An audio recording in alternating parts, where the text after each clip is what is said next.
नमस्कार, स्वातीचा स्वयंपाकमध्ये तुम्हा सर्वांचं खूप खूप स्वागत आहे। आज आपण आषाढ स्पेशल तळणीचा पदार्थ बनवणार आहोत, जी आहे तिखट पुरी। एकदम पारंपरिक पद्धतीने बनवलेली आहे। बनवायला खूप सोपी आहे, चवीला खूप टेस्टी आहे आणि एकदम टम्म फुगलेली पुरी कशी बनवायची ते आज मी दाखवणार आहे।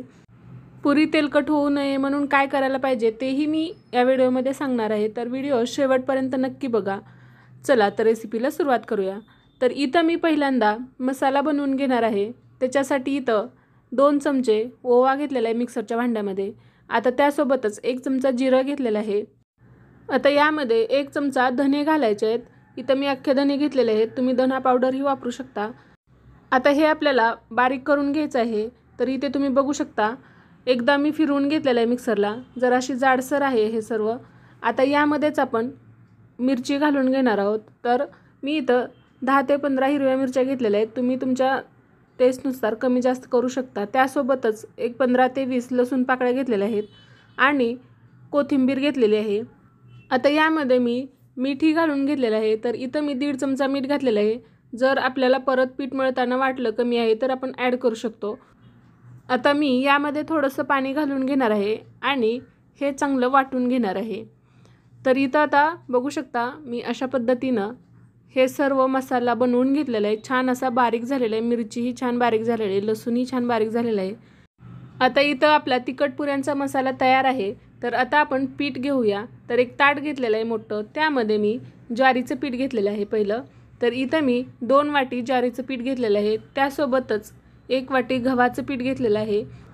यासोबतच इथं मी अर्धी वाटी बेसन घेतलेलं आहे। आता हे प्रमाण परफेक्ट होतं। आता हे व्यवस्थित असं पीठ मिक्स करून घेऊया। तर पुरी बनवताना पिठाचं प्रमाण व्यवस्थित असेल तर पुरीची टेस्ट छान लागते। इथं बघू शकता, पीठ एकजीव करून घेतलेलं आहे। आता आपण जे वाटण बनवून घेतलेला आहे मसाला, तो मसाला यामध्ये घालून घेऊया। तर इथं मी 2 चमचे मसाला घालून घेतलेला आहे। आता त्यासोबतच कोरडे जिन्नस घालून घ्यायचे आहे। तर इथं मी 1 चमचा हळद घातलेली आहे आणि यामध्ये खूप सारे तीळ घालून घेतलेले आहेत। त्यासोबतच बारीक चिरलेली कोथिंबीर घातलेली आहे। आता हे व्यवस्थित असं मिक्स करून घेऊया।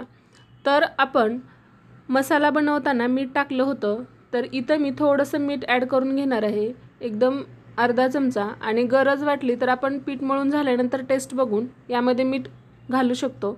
तर आता थोडंसं मीठ घातलेलं आहे आणि परत याला कोरडं व्यवस्थित मिक्स करून घेतल्यानंतर आपण यामध्ये थोडं थोडं पाणी घालून हे पीठ घट्टसर असं मळून घ्यायचं आहे। बऱ्याच वेळा पुऱ्या तेलकट होतात म्हणून आपण पुऱ्या खायचं टाळतो, पण जर पीठ मळताना आपण काळजी घेतली तर पुऱ्या तेलकट होत नाहीत। तर पीठ मळताना कणिक घट्टसर अशी मळायची आहे आणि पाणी एकदम न घालता थोडं थोडं पाणी घालत आपल्याला ही कणिक मळून घ्यायची आहे। एकदम पाणी घातलं तर ती व्यवस्थित मळली जात नाही। थोडं थोडं पाणी घालून जर कणिक मळली तर छान अशी घट्टसर बनते आणि पुऱ्याही तेलकट होत नाहीत। तर इथे तुम्ही बघू शकता, थोडं थोडं पाणी घालून मी कणिक चांगली मळून घेतलेली आहे आणि आता याला एक 5 मिनिटासाठी रेस्ट व्हायला ठेवायचं आहे। लगेच बनवल्या तरीही चालतात, पण 5 मिनिटं मी झाकण ठेवून रेस्ट होऊ देते आणि त्यानंतर आपण पुऱ्या बनवायला सुरू करणार आहोत। तर इथं 5 मिनिटांनंतर परत मी एखादा मिनिट मळून घेतलेले आहे कणिक। आता यामध्ये मी अजून थोडेसे तीळ घातलेले आहेत आणि परत याला व्यवस्थित मिक्स करून घेतलेले आहे। आता आपण याचे गोळे बनवून घेऊया आणि पुऱ्या बनवायला सुरू करूया। तर मी इथं झटपट पुऱ्या लाटण्याची टेक्निक सांगणार आहे। एक एक पुरी लाटायला वेळ लागतो, तर मी इथं एकदम स्पीडने कशा पुऱ्या बनवायच्या ते दाखवणार आहे। तर रेग्युलर चपातीपेक्षा मी जास्त कणिक घेतलेले आहे आणि मोठा गोळा बनवून घेतलेला आहे। आता हा गोळा आपण गव्हाच्या पिठामध्येच गोळवून घ्यायचा आहे व्यवस्थित असा। तर आपल्याला इथे मोठी पोळपाट भरून चपाती लाटून घ्यायची आहे आणि ही चपाती लाटताना एकदम पातळ लाटायची नाही, तर जराशी जाडसर अशी चपाती लाटून घ्यायची आहे।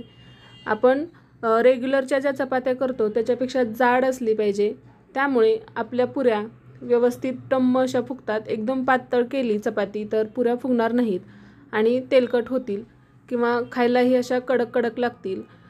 तर आपण इथं ही चपाती जाडसर लाटल्यावर पुऱ्या एकदम मस्त टम्म फुगतात आणि तेलही कमी पितात। तर तुम्ही इथे बघू शकता, पोळपाटभर मी मोठी चपाती लाटून घेतलेली आहे, जराशी जाडसर आहे। आता यावरती थोडेसे तीळ पसरवून घेणार आहे दोन्ही बाजूनी। आपण पीठ मळताना तीळ टाकलेलेच होते, पण मी इथं थोडेसे अजून लावून घेते, छान दिसतात म्हणून। तर आता आपण या चपातीचं छोट्या छोट्या पुऱ्या कट करून घेणार आहोत. तर मी इथं वाटी घेतलेली आहे. वाटीच्या साईजने या मी पुऱ्या कट करून घेणार आहे. तुम्हाला ग्लासच्या साईजने जरी कट करायचे असतील तरी कट करू शकता. तर इथं एक साथ 3 पुऱ्या बनतात. बघू शकता अशा पद्धतीनं, जर अशा जाडसर अशा याची जाडीही तुम्ही पाहू शकता इथं. तर याच पद्धतीने मी सर्व पुऱ्या बनवून घेणार आहे. हवं तर तुम्ही एक एक पुरीही लाटू शकता छोटे छोटे गोळे बनवून. पण या पद्धतीने बनवल्या तर पुऱ्या एकदम झटपट बनतात आणि एक साईजमध्ये बनतात. तर आता याच पद्धतीने मी इथं सर्वच्या सर्व पुऱ्या बनवून घेतलेल्या आहेत. तर आता आपण तळायला सुरू करूया. मी इकडं तेल ठेवलेलं आहे गरम करायला.